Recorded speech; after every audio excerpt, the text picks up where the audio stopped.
Be honest for a second. If you are buying your first home today, would you go for a shiny new build or an older home with a bit of character? Because this one decision can either quietly build your wealth or slowly drain your money without you realizing. And most first-time buyers get it wrong, not because they are careless, but because nobody explains this properly. So today, we are breaking down new builds versus old builds.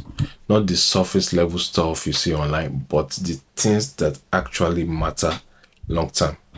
And by the end of this video, you will understand what most beginners completely overlook and why this decision is not just about the house you buy today, but the position you put yourself in for the future.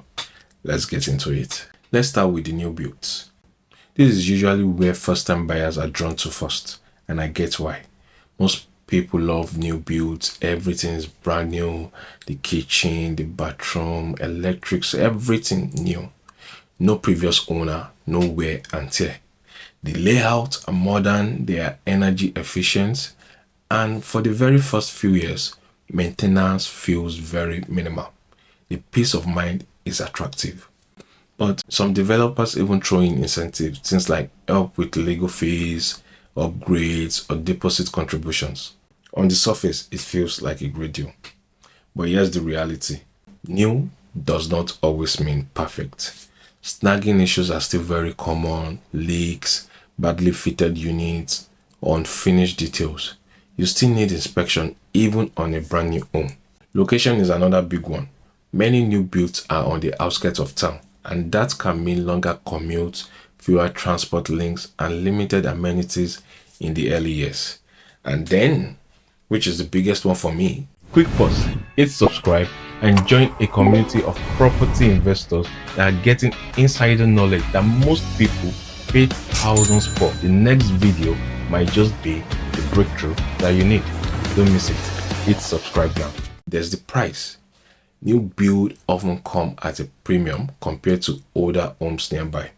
That premium can slow down how quickly the property grows in value, especially once it is no longer brand new.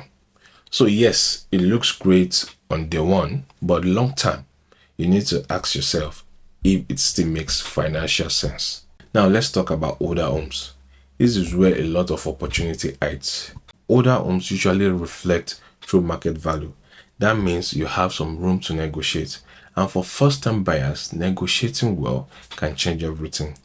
There is also potential to add value to the property. Even small upgrades like new paints, new flooring, new kitchen or bathroom, this can significantly increase the property's worth. Most older homes are in established areas.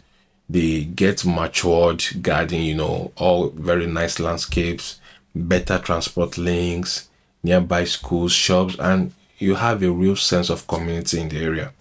Of course, there are trade-offs. Maintenance might come sooner than expected. You might have issues with the boiler, the roof, or wiring. So these are things you must budget for. Also, some spaces may feel dated at first, but instead of seeing that as a negative, smart buyers see that as an opportunity. You get to improve it over time in your own way and build equity as you do. Yes, my honest take, I lean towards older homes, and not because they are usually cheaper, but because they give you more leverage. You can negotiate better, you can add value to them faster, and often you can see stronger growth over time.